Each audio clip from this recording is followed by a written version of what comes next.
नमस्कार साथियों, स्वागत है आप सभी का आज की इस क्लास में। और आज का जो टॉपिक है बहुत ही इम्पोर्टेंट टॉपिक है, जो कि पंचायती राज। जो टॉपिक का जो नाम रहेगा वह क्या रहेगा? पंचायती राज। पंचायती राज जो टॉपिक है, जिसके तहत स्थानीय स्वशासन, पंचायती राज और हम पढ़ेंगे नगरीय स्थानीय स्वशासन। ये दोनों टॉपिक आपके हर एक भर्ती के लिए इंपॉर्टेंट, चाहे वो ग्रेड 2 हो, थर्ड ग्रेड हो, राजस्थान पुलिस और ग्राम विकास अधिकारी का एक इंपॉर्टेंट पार्ट है। आगामी एग्जाम के लिए ये टॉपिक भी इंपॉर्टेंट है। तो चलिए शुरुआत करेंगे इस टॉपिक के बारे में। समग्र जो डेटा पढ़ेंगे, पंचायती राज के अंदर जितने भी जो अधिनियम, धाराएं, उनका प्रावधान, उनकी जो कमेटियां, जो प्रश्न राजस्थान के संदर्भ में या भारत के संदर्भ में इसके बनते हैं, शुरुआत करेंगे, लास्ट तक बने रहिएगा। तो चलिए शुरुआत करेंगे। सबसे पहले देखिए साथियों, पंचायती राज जो व्यवस्था का विकास या उद्भव कैसे और कब होता है। सबसे पहले पंचायती राज स्वशासन संविधान की कौन सी सूची का विषय है? तो ये संविधान की संघ सूची का विषय है। संविधान की संघ सूची का विषय। स्थानीय स्वशासन का जनक किसे कहते हैं? लॉर्ड रिपन को कहते हैं। लॉर्ड रिपन के द्वारा 1882 में, लॉर्ड रिपन के द्वारा 1882 में इन संस्थाओं के विकास के लिए एक प्रस्ताव लेके आए थे, और इसी प्रस्ताव को स्थानीय स्वशासन का मैग्ना कार्टा कहते हैं। तो स्थानीय स्वशासन का मैग्ना कार्टा कहते हैं एक प्रस्ताव को, जो 1882 के अंदर कौन लेकर के आए थे? लॉर्ड रिपन लेकर के आए थे। इसे ही कहा जाता है, लॉर्ड रिपन को स्थानीय स्वशासन का फादर, पितामह या जनक कहा जाता है। नेक्स्ट, पंचायत भारत शासन अधिनियम 1935 में, भारत शासन अधिनियम 1935 के तहत प्रांतीय विधानमंडलों को स्थानीय स्वशासन के लिए कानून बनाने की शक्ति दे दी गई। और प्रांतीय विधायी सूची की जो पृष्ठ संख्या वो कौन सी में उल्लेख है? तो इसका उल्लेख 12 के अंदर इसका उल्लेख। मूल संविधान में इन संस्थाओं को संविधान का दर्जा नहीं दिया गया। एक बार और सुन लीजिएगा, ये यहाँ से अच्छा प्रश्न बन सकता है कि भारत का जो मूल संविधान है, तो मूल संविधान में इन संस्थाओं को संवैधानिक दर्जा है वो नहीं दिया गया। संविधान के भाग 4 नीति निर्देशक तत्व के अनुच्छेद 40 में पंचायतों के गठन का प्रावधान। तो पंचायतों के गठन का जो प्रावधान है संविधान के भाग 4 के नीति निर्देशक तत्व के आर्टिकल 40 में पंचायतों का गठन का उल्लेख प्रावधान महात्मा गांधी ने अपनी पुस्तक my picture of free India में कहा था। महात्मा गांधी ने कहा कि भारत की आत्मा गांवों में निवास करती है। यदि गांव नष्ट होते हैं तो भारत नष्ट हो जाएगा। यदि गांव नष्ट होते हैं तो भारत नष्ट हो जाएगा। जवाहरलाल नेहरू ने पंचायतों को लोकतंत्र की प्रथम पाठशाला, पंचायतों को लोकतंत्र की पहली जो पाठशाला है वो किसने कहा? जवाहरलाल नेहरू साहब ने कहा।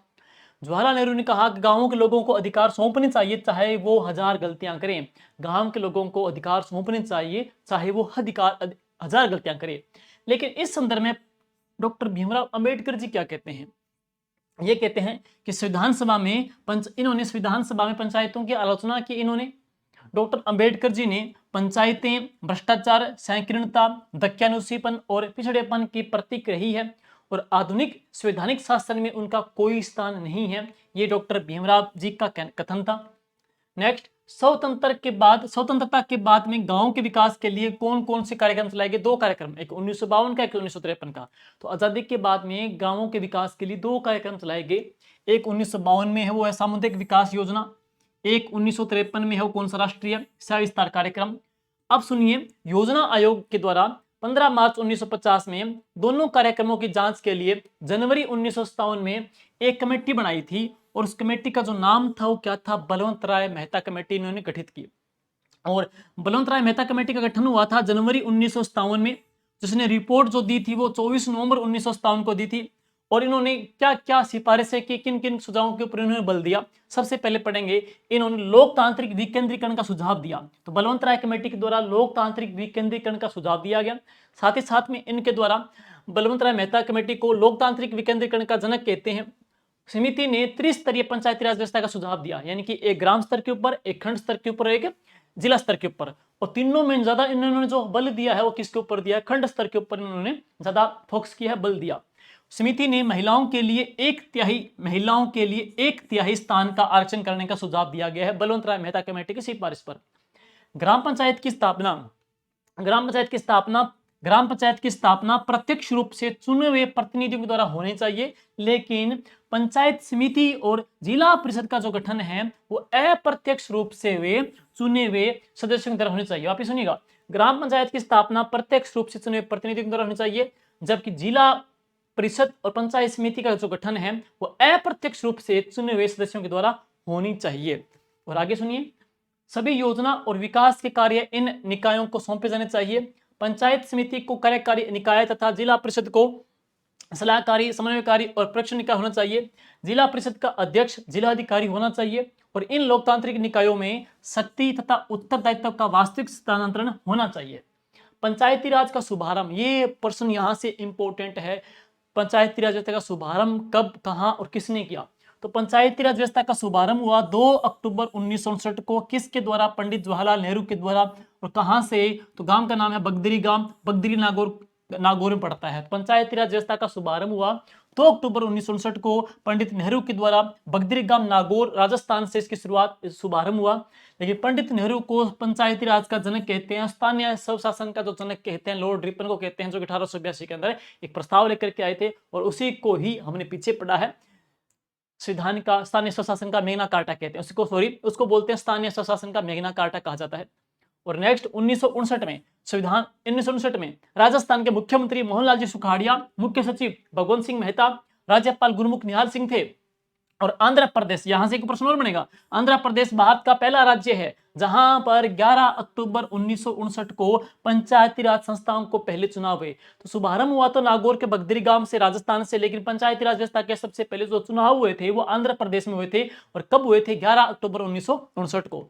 नेक्स्ट सुनिए, अब बात करेंगे एक कमेटी, अगली जो कमेटी पढ़ेंगे बलवंत राय कमेटी के बाद में कौन सी? अशोक मेहता कमेटी, जो कि बनी थी दिसंबर 1977 में, दिसंबर 1977 में बनी थी। और इसकी जो रिपोर्ट आई थी वो आई थी अगस्त 1978 में। तो अशोक मेहता कमेटी की रिपोर्ट 1978 में। और हम बात करेंगे 13 मेंबर थे इस कमेटी में। और इस कमेटी के 13 मेंबर वाली इस कमेटी का जो गठन है वो मोरारजी देसाई सरकार यानी कि जनता पार्टी के द्वारा किया गया था। और इस कमेटी ने 132 जो सिफारिशें हैं वो दी थी, जिसमें हम बात करेंगे द्वीप स्तरीय पंचायती राज संस्थाओं की स्थापना होनी चाहिए। जबकि बलवंत राय मेहता कमेटी की बात करेंगे तो उन्होंने त्रिस्तरीय पे बल दिया, इन्होंने द्वीप स्तरीय पे बल दिया और विशेष बल जो बल दिया है वो मंडल पंचायत के ऊपर दिया है। नेक्स्ट, जिला परिषद, ये विकास कार्यों का केंद्र। और नंबर 2 पढ़ेंगे इन संस्थाओं के चुनाव में राजनीतिक दलों को भी भाग लेना चाहिए। और आगे बात करेंगे सभी राज्यों में पंचायती राज विभाग की स्थापना होनी चाहिए। अब प्रश्न बनेगा कि राजस्थान में पंचायती राज विभाग की जो स्थापना हुई थी वो कब हुई थी? 1949 में राजस्थान में पंचायती राज व्यवस्था की विभाग की स्थापना हुई।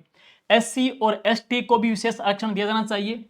निर्धारित कार्यकाल से पूर्व अगर स्थान रिक्त होता है तो आगामी 6 महीने के अंदर चुनाव वहां पे होने चाहिए। चुनाव कब तक होना चाहिए? 6 महीने चुनाव होने चाहिए। इन संस्थाओं को कर लगाने की शक्तियां भी दी जानी चाहिए। पंचायती राज संस्थाओं के चुनाव मुख्य निर्वाचन अधिकारी के द्वारा किए जाने चाहिए। जिला परिषद कार्यकारी निकाय होना चाहिए और वह राज्य स्तर के ऊपर योजना और विकास के लिए जिम्मेवार बनाया जाए। नेक्स्ट, अगली जो कमेटी है GV Rao committee, GV Rao committee. तो योजना ये है 1985 की योजना आयोग के द्वारा गठित। इस कमेटी का उद्देश्य था गरीबी का उन्मूलन करना और ग्रामीण विकास कार्यक्रम जो चलाई जा रही है उनका सुपरविजन, उनकी समीक्षा करना।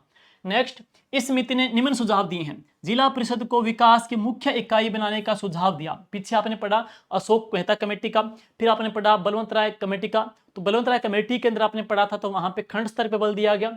नेक्स्ट आपने पढ़ा है यहाँ पे अशोक मेहता कमेटी का, तो इन्होंने मंडल पंचायत विशेष बल दिया है।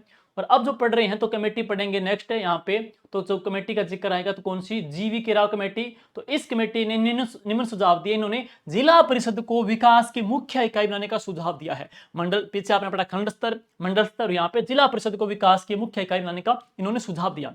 और आगे बात करेंगे लक्ष्मीमल सिंघवी कमेटी 1986 की। राजीव गांधी सरकार के द्वारा लोकतंत्र व विकास के लिए पंचायती राज संस्थाओं का पुनः उद्धार हेतु इस कमेटी ने निम्न सुझाव दिए थे। समिति ने इन संस्थाओं को संवैधानिक दर्जा देने की सिफारिश भी की। ग्राम सभा को प्रत्यक्ष लोकतंत्र का प्रतीक बताते इसे मजबूत करने का सुझाव दिया। गांव की पंचायतों को ज्यादा आर्थिक संसाधन उपलब्ध कराए जाने चाहिए। नेक्स्ट है PK थुंगन कमेटी। इसका प्रश्न भाई ग्राम विकास अधिकारी में भी आया था। PK थुंगन कमेटी 1988 की, PK थुंगन कमेटी 1988 की। राजीव गांधी सरकार के द्वारा इस कमेटी का गठन किया गया था और इस कमेटी ने भी इन संस्थाओं को संवैधानिक दर्जा देने की विशेष तौर पर सिफारिश की है। नेक्स्ट आगे चलेंगे, चयन समिति की सिफारिश पर ही राजीव गांधी सरकार के द्वारा पंचायती राज संस्थाओं को संवैधानिक दर्जा देने हेतु 64वां, नगर पालिकाओं को संवैधानिक दर्जा देने हेतु 65वां संविधान संशोधन विधेयक 1989 में लोकसभा में प्रस्तुत किए गए। लेकिन इन दोनों विधेयक लोकसभा में पारित होने से पहले ही राज्यसभा से पारित नहीं हो सके और 1989 में लोकसभा के भंग होने से ये व्यपगत हो गए थे भाई।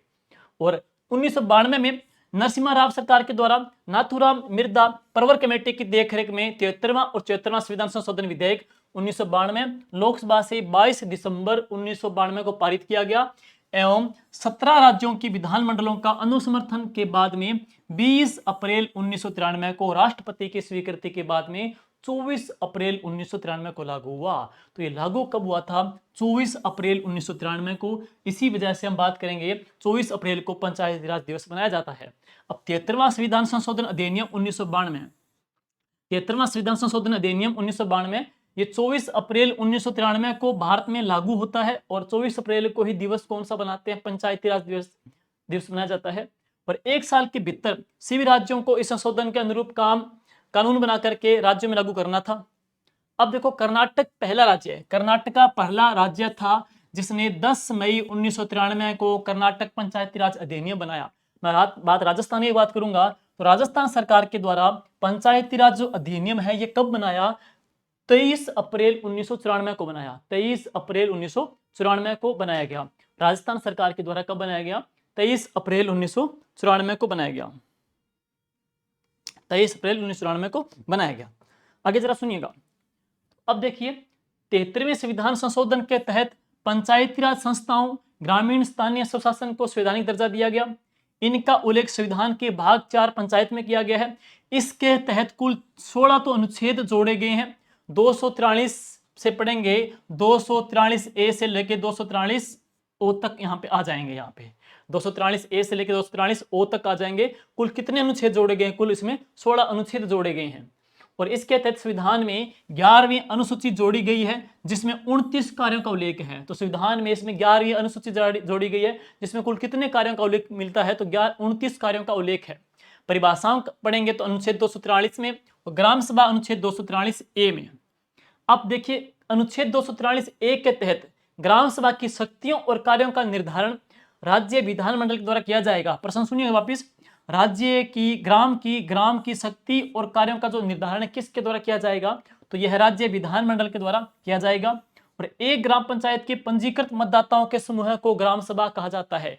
एक ग्राम पंचायत के जो पंजीकृत मतदाता है उनके समूह को क्या बोल देते हैं? तो उनको ग्राम सभा कहते हैं।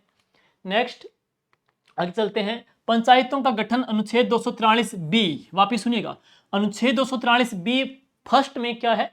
प्रत्येक राज्य में ग्राम, मध्यवर्ती और जिला स्तर पर इस भाग के उपबंधों के अनुसार पंचायतों का गठन किया जाना चाहिए। अनुच्छेद 243 बी 2 में क्या है? के तहत जिन राज्यों की जनसंख्या 20 लाख से कम है वहां पर मध्य स्तर की स्थापना की आवश्यकता नहीं है भाई। और अब पढ़ेंगे 4 के अंदर पंचायतों की संरचना, अनुच्छेद 243 सी के अंदर पढ़ेंगे। अनुच्छेद 243 सी के तहत किसी राज्य का विधानमंडल विधि के द्वारा पंचायतों की संरचना हेतु उपबंध है वो कर सकेगा। और अगला है, उस राज्य के लोकसभा के सदस्य और विधानसभा के सदस्य अपने अपने निर्वाचन क्षेत्रों में जिला और मध्यवर्ती पंचायतों के सदस्य होते हैं। राज्य के राज्यसभा के सदस्य और विधान परिषद के सदस्य उस क्षेत्र की जिला और मध्यवर्ती पंचायत के सदस्य होते हैं जिसमें मतदाता के रूप में रजिस्टर हैं। अब है स्थानों का आरक्षण। स्थानों का आरक्षण है ये अनुच्छेद 243 डी फर्स्ट के उपबंध में। 243 डी फर्स्ट के तहत प्रत्येक ग्राम पंचायत में प्रत्यक्ष निर्वाचन के द्वारा भरे जाने वाले स्थानों में ए अनुसूचित जाति, बी एसटी के लिए आरक्षण उनकी जनसंख्या के अनुपात में होगा, जिसका उल्लेख है एससी और एसटी के आरक्षण उनकी जनसंख्या के अनुपात में होगा। इसका जो उल्लेख है अनुच्छेद 243 डी फर्स्ट के अंदर है। और आगे पढ़ेंगे अनुच्छेद 243 डी सेकंड में क्या है? के तहत एससी और एसटी के लिए आरक्षित स्थानों के लिए कुल संख्या के कम से कम 1/3 स्थान अनुसूचित जातियों या अनुसूचित जनजातियों की स्त्रियों के लिए भी आरक्षित होंगे। ये आर्टिकल अनुच्छेद 243 डी 2 में महिलाओं के लिए आरक्षित होंगे, ये प्रावधान मिलेगा। अनुच्छेद 243 डी के 3 में पढ़ेंगे प्रत्येक पंचायत में प्रत्यक्ष निर्वाचन से भरे जाने वाले कुल स्थानों में से कम 1/3 स्थान महिलाओं के लिए आरक्षित होंगे। वहां पे SC/ST के लिए पड़े, महिलाओं के लिए आरक्षित तो अनुच्छेद 243D(2) के अंदर। लेकिन प्रत्येक पंचायत में, प्रत्येक निर्वाचन क्षेत्र में भरे जाने वाले कुल स्थानों में से कम 1/3 स्थान है वो महिलाओं के लिए आरक्षित होंगे। राज्य विधानमंडल महिला आरक्षण में वृद्धि कर सकती है, तो कौन कर सकती है? राज्य विधानमंडल के द्वारा महिला आरक्षण में वृद्धि की जा सकती है। संघ सरकार ने 27 अगस्त 2009 को पंचायती राज संस्थाओं में महिला आरक्षण 50% करने को मंजूरी दी। लेकिन अनुच्छेद 243D में संविधान संशोधन होना है और राजस्थान सहित 20 ऐसे राज्य हैं जहां पंचायती राज संस्थाओं में महिलाओं के लिए आरक्षण 1/3 से बढ़ा करके 50% है वो कर चुके हैं। राजस्थान समेत ऐसे 20 स्टेट हैं जहां पे महिलाओं के लिए आरक्षण 1/3 से बढ़ा के कितना कर दिया है? 50% वो कर दिया गया है। अब पंचायतों की अवधि का बात करेंगे। पंचायतों की अवधि कितनी है, इसका कौन से अनुच्छेद में उल्लेख है, प्रावधान है? अनुच्छेद 243E में हम पढ़ेंगे। अनुच्छेद 243E के फर्स्ट में क्या है? प्रत्येक पंचायत का कार्यकाल प्रथम अधिवेशन की तारीख से लेकर के कितने साल का होगा? 5 साल का होगा। प्रथम अधिवेशन से लेकर के 5 साल का होगा। और उपरोक्त अवधि व समाप्ति पर पंचायत का विघटन हो जाएगा। यदि पंचायत को पहले ही विघटित कर दी गई है तो विघटन की तारीख से 6 मास की अवधि तक समाप्ति से पूर्व निर्वाचन करवाना होगा। परंतु जहां पे शेष अवधि तक 6 मास से कम है तो निर्वाचन करवाना आवश्यक नहीं होगा। नेक्स्ट है सदस्यता के लिए निहितार्हताएं क्या क्या है, इसका उल्लेख है अनुच्छेद 243F में। 243F में अनुच्छेद 243F फर्स्ट के तहत कोई व्यक्ति किसी पंचायत के सदस्य के लिए निर्वाचित होने के या सदस्य बने रहने के लिए अयोग्य होगा यदि वह किसी प्रवर्त विधि के अधीन संबंधित राज्य विधानमंडल के लिए निर्वाचित होने के लिए निहित है। परंतु कोई व्यक्ति इस आधार पर निहित नहीं होगा कि वह 25 वर्ष से कम आयु का और उसने 21 वर्ष की आयु पूर्ण कर लिया हो। अब इसके बाद पढ़ेंगे 8 नंबर जो पॉइंट साथियों, वो है पंचायतों की शक्तियां, प्राधिकार, उत्तरदायित्व और इनका जो उल्लेख है अनुच्छेद 243G में। तो अनुच्छेद 243 में क्या है? पंचायतों के अधिकार, पंचायतों की शक्तियां, पंचायतों के उत्तरदायित्व क्या क्या है। शक्तियां देखिए तो आर्थिक विकास और सामाजिक न्याय के लिए योजना तैयार करना एक नंबर आ जाएगा। नेक्स्ट क्या है? आर्थिक विकास और सामाजिक न्याय के लिए स्कीमों को जो भी योजनाएं हैं उनको क्या करना? अप्लाई करना, कार्यान्वित करना, जो कि 11वीं अनुसूची में सूचीबद्ध विषयों के संबंध में है। कुल कितने कार्यों का उल्लेख है? 29 कार्यों का उल्लेख है। नेक्स्ट 9 में पढ़ेंगे पंचायतों के द्वारा अधिरोपित करने की शक्तियां और उनकी नीतियां, अनुच्छेद 243H में। अनुच्छेद 243H में तो पंचायतों को अपनी सीमा में कर शुल्क, पथकर, फीस अधिरोपित करने, संग्रहित और विनियोजित करने कर सकेगा। 10 नंबर पढ़ेंगे तो वित्तीय स्थिति के पुनर्विलोकन के लिए वित्त आयोग का गठन, अनुच्छेद 243I में। अनुच्छेद 243I के तहत राज्य का राज्यपाल संविधान 13वां संविधान अधिनियम 1992 के प्रारंभ से 1 वर्ष के भीतर यथाशीघ्र और तत्पश्चात प्रत्येक 5वें वर्ष की समाप्ति पर वित्त आयोग का गठन करेगा जो पंचायतों की वित्तीय स्थिति का पुनर्विलोकन करेगा। और अनुच्छेद 243I(4) में क्या है? राज्यपाल आयोग के द्वारा की गई प्रत्येक सिफारिश और उसके बारे में कार्रवाई का स्पष्टीकरण ज्ञापन राज्य विधानमंडल के समक्ष रखवाएगा। और 11 पढ़ेंगे पंचायतों के लेखाओं की संपरीक्षा, अनुच्छेद 243J में। अनुच्छेद 243 के तहत राज्य का विधानमंडल विधि के द्वारा पंचायतों द्वारा लेखे जाने वाले और ऐसे लेखाओं की संपरीक्षा करने के बारे में उपबंध कर सकेगा।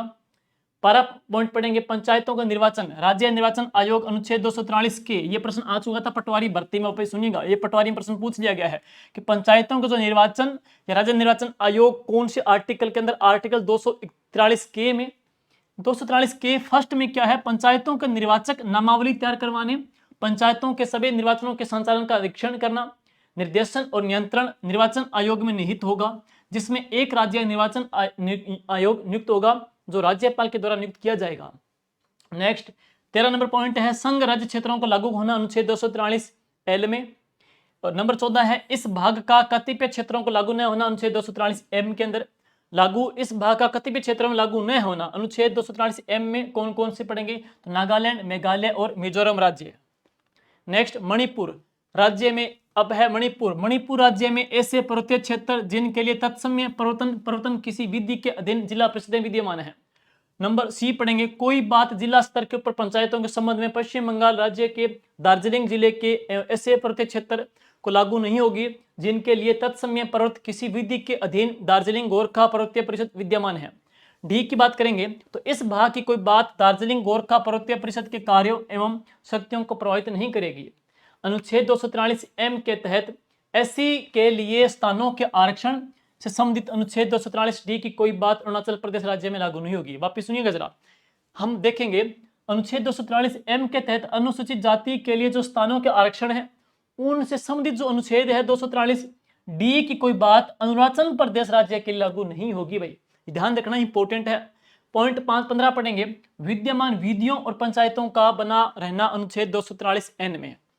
तो अनुच्छेद 243N के तहत इस भाग में किसी बात के लागू होते हुए भी संविधान 73वां संशोधन अधिनियम 1992 के प्रारंभ के ठीक पूर्व पर्वत पंचायतों से संबंधित किसी विधि का कोई उपबंध जो इस भाग के उपबंधों से असंगत है तब तक जब तक कि सक्षम विधानमंडल के द्वारा या अन्य सक्षम प्राधिकारी द्वारा उसे संशोधित या फिर निराशित नहीं कर दिया जाता या उसके ऐसे प्रारंभ से 1 वर्ष का अवसान नहीं हो जाता, इनमें से जो भी पूर्वोत्तर हो पर्वत बना रहेगा।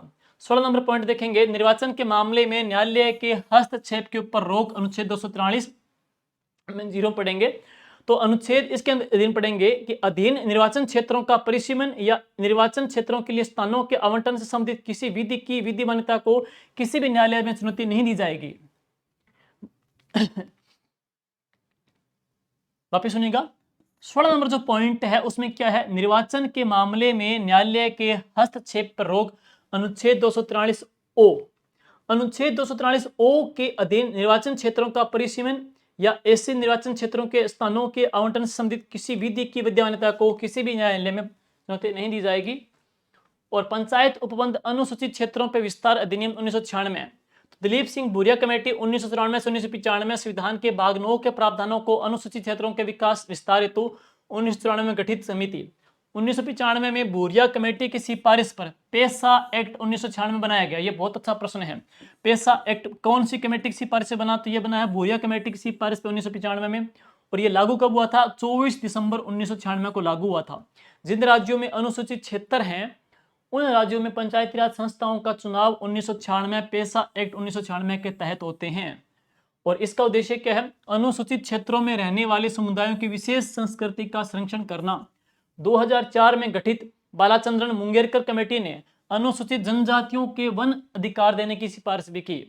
और 3 जिलों का संपूर्ण क्षेत्र, एक है प्रतापगढ़, एक बांसवाड़ा, एक कौन सा डूंगरपुर, राजस्थान के जिले जहां पे पेशा एक्ट लागू है। तो राजस्थान के ऐसे कौन से जिले हैं जहां पे पेशा एक्ट लागू है, तो राजसमंद, चित्तौड़, सिरोही, पाली, चित्तौड़गढ़, उदयपुर, ये ऐसे जिले हैं जहां पे पेशा एक्ट लागू है। और पेशा जो एक्ट है ये लागू कब हुआ था, 24 दिसंबर 1996 को। और किन जिलों के अंदर हमने जिले पढ़ लिए, राजस्थान पंचायती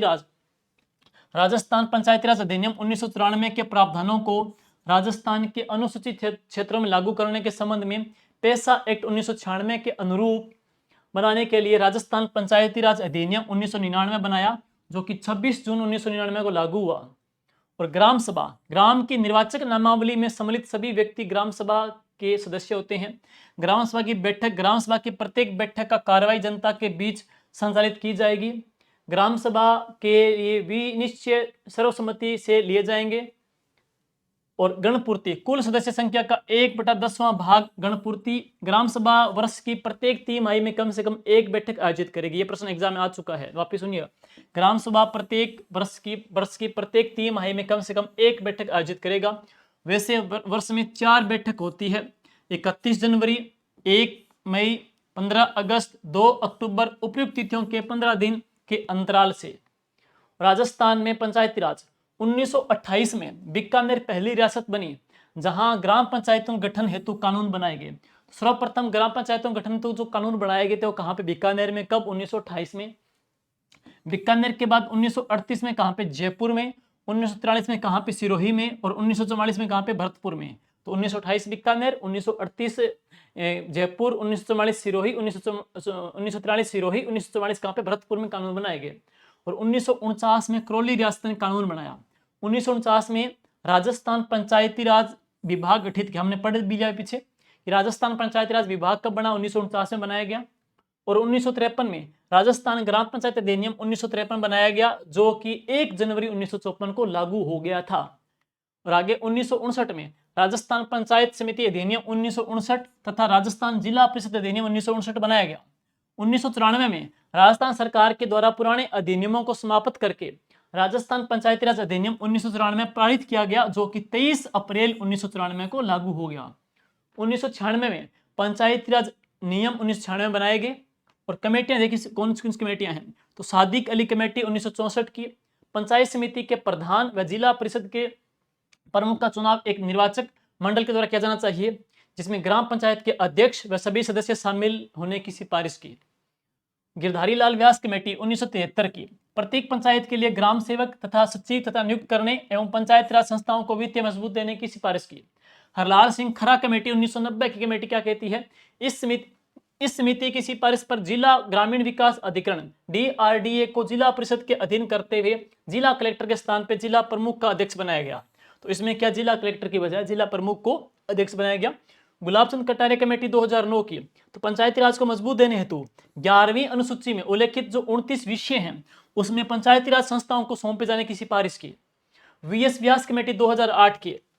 तो 2 अक्टूबर 2010 को व्यास कमेटी की सिफारिश पर निम्न 5 विषय राजस्थान में पंचायतों को सौंपे गए।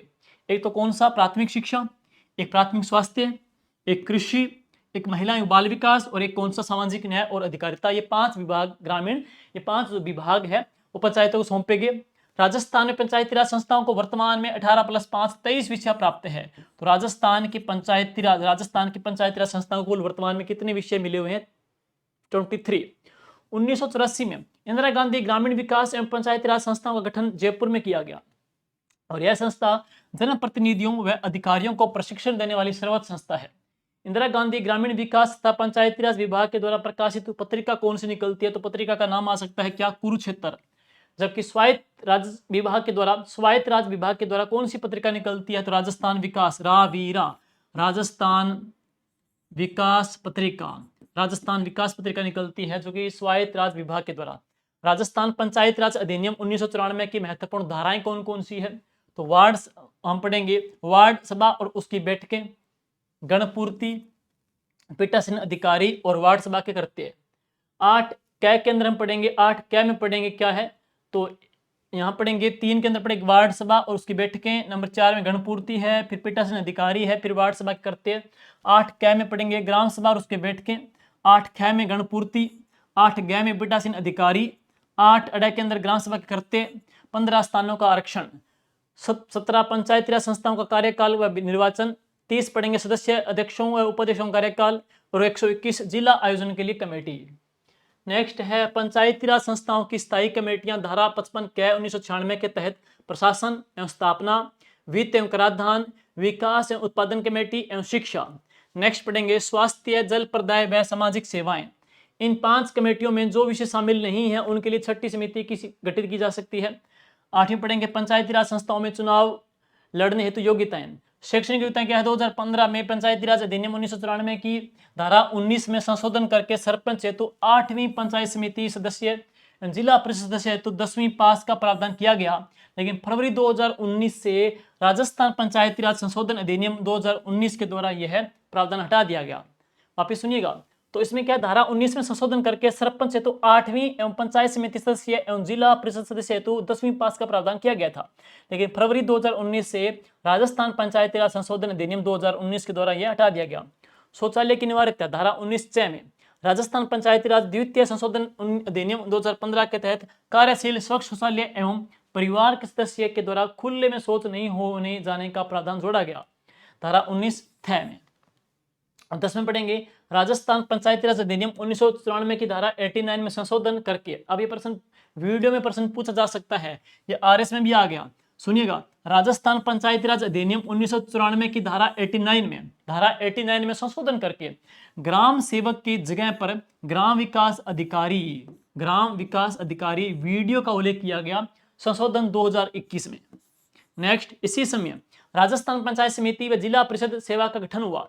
साथ में राजस्थान पंचायत समिति का और जिला परिषद सेवा का भी गठन किया गया। ग्राम सेवक ग्राम पंचायत का लोक सूचना अधिकारी होता है और सरपंच ग्राम पंचायत का अपीलीय अधिकारी होता है। वापस सुनिएगा जरा, ग्राम सेवक ग्राम पंचायत का लोक सूचना अधिकारी होता है, जबकि जो सरपंच है ये ग्राम पंचायत का अपीलीय अधिकारी होता है। नेक्स्ट, इसके बाद में वर्तमान जो आंकड़े हैं, Rajasthan has a 3 tier system और पंचायती राज। राजस्थान में त्रिस्तरीय पंचायती राज की व्यवस्था, जो हमने पीछे पढ़ा, बलवंत राय कमेटी की अनुशंसा पे बल दिया गया, इसमें सिफारिश की गई। और राजस्थान में 33 जिला परिषद डिस्ट्रिक्ट लेवल पे, 352 पंचायत समितियां हैं ब्लॉक लेवल पे, जबकि 11,307 पंचायतें विलेज लेवल पे, जो कि वर्तमान के अंदर जो अपडेट डेटा साइट के ऊपर वो दिखाए गए हैं। तो ये वर्तमान के संदर्भ में पंचायती राज का टॉपिक है। लगभग पंचायत की कमेटियां, उसके अधिनियम, संशोधित अधिनियम है, या इसके अलावा जो वर्तमान में इसको परिप्रेक्ष्य में क्या इसके प्रश्न बन सकते हैं आजकल पूछे जा रहे हैं, जैसे कि वीडियो का प्रश्न पूछ लिया गया है, या इसके अलावा जो भी अधिनियम है, या जो योग्यताएं हैं, या न्यूनतम जो अर्हताएं हैं, इन या उनके कार्य है, या उनकी 11वीं अनुसूची की 11वीं अनुसूची है, ये टॉपिक आपको तैयार करना है। ये लगभग ये टॉपिक हर भर्ती के अंदर एग्जाम में आता है। तो उम्मीद करेंगे ये क्लास, एक पीडीएफ आपके लिए बहुत किफायतीमंद साबित होगी। और इस क्लास का जो संपूर्ण मैटर है आपको जी के विद्या के जाएंगे टेलीग्राम में मिल जाएगा, जिसका लिंक इस वीडियो में मिलेगा। Thank you.